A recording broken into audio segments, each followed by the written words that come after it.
Welcome to the Bible study of the church from the Church of COG7SA South Africa. We are busy with a series on Genesis, and we are now going to look at Genesis 10. Now, just a reminder that in Genesis 9 we've seen the end of the flood, and Noah with his 3 sons went out to cultivate the land again. And we have seen how one of the 3 sons, it was Ham. Ham showed some disrespect to his dad. The other 2 sons had great respect for Noah, because remember, Noah saved their lives. So the other 2 sons had utmost respect to Noah, but Ham seems to was willing or didn't respect his dad fully as he should have, and he showed disrespect, and that showed an attitude that would continue into the future and cause problems for everyone. Now in chapter 10 we'll see how the sons of Ham are the ones who've been causing problems all the time. The other sons, their children didn't cause much problems, but we'll see how the sons of Ham feature often in wars with Israel. So let's look at Genesis 10. Genesis 10 and verse 1. We'll read from Genesis 10 and verse 1, and it says, "Now this is the genealogy of the sons of Noah, Shem, Ham, and Japheth, and sons were born to them after the flood. The sons of Japheth were Gomer, Magog, Madai, Javan, Tubal, Meshech, and Tiras." So you can look at those and you'll see that none of those names became cities that caused problems to Israel. They went in the direction Noah asked them to go, and they established small cities that grew, and they were fairly peaceful. Now let's look at verse 6, and verse 6 says, "The sons of Ham." Now Ham was the one that was disrespectful to his dad. The sons of Ham were Cush, and Cush features now and then as you look further in the Bible, Mizraim, Put, and Canaan. So Canaan was supposed to go elsewhere, but he established his land exactly there where Israel was going to grow. And verse 7 says, "The sons of Cush were Seba, Havilah, Sabta, Ramah, and Sabteka. And the sons of Ramah were Sheba and Dedan.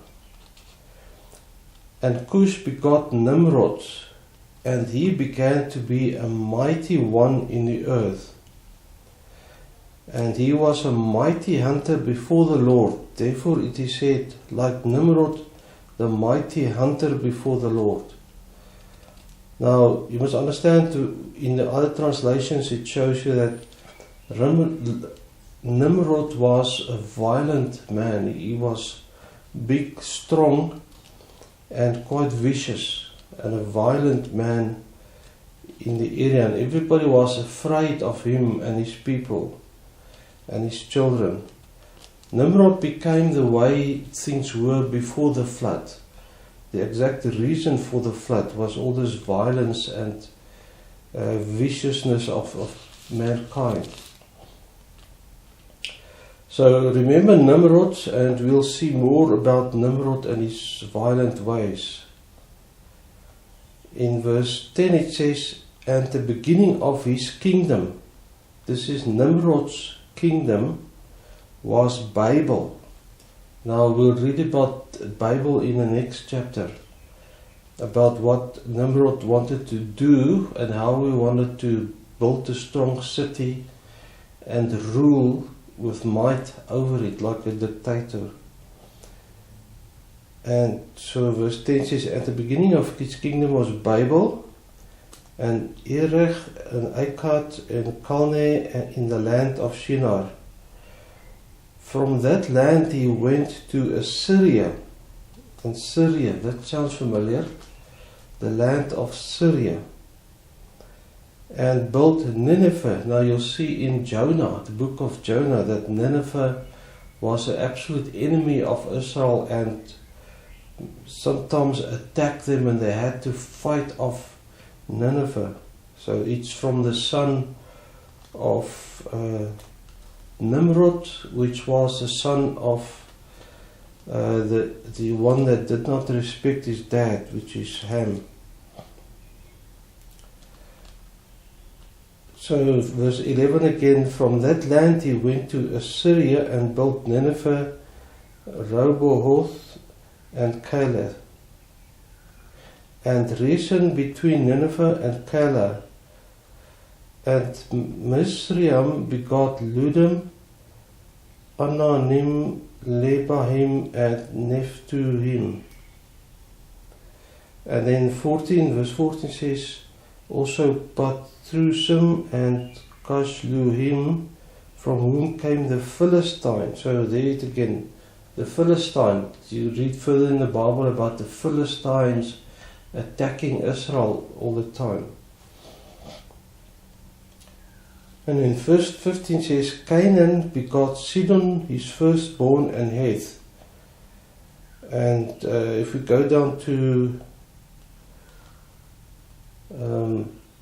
I think verse 19, let's look at verse 19, and it says, and the border of the Canaanites was from Sidon as you go towards Gerar, as far as Gaza. Sounds familiar? Gaza.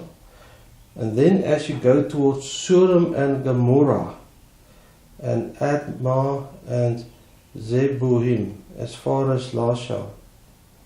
These were the sons of Ham, according to their families, according to the languages, in their lands and in their nations.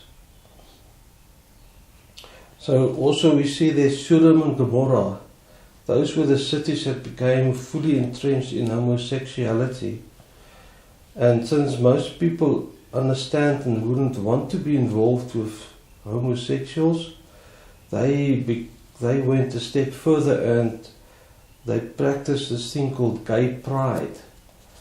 And it's sort of an in-your-face type of thing where they will walk about showing lots of their flesh and showing that they have pride in their perversion. Sodom and Gomorrah, we know what happened to Sodom and Gomorrah, we'll read about that later. But these all came from this violent man called Nimrod, who was the son of Ham, who disrespected Noah. So that's what you get from disrespecting parents and going out and say, I'm going to do my own thing and anything goes and I'll do whatever I want, and if I like it, I'll do it. And there's no respect for God and any commandments or anything that says, this thing we don't do. Forget it. You may have temptations, but it's not on. You don't do that. But not them. They disrespected Noah. They became violent in some ways. And finally in Sodom and Gomorrah, they had gay pride. And when angels appearing as men came to Sodom, they wanted to have sex with them. So this gay pride was so far driven. If you visit the city, they want to have you.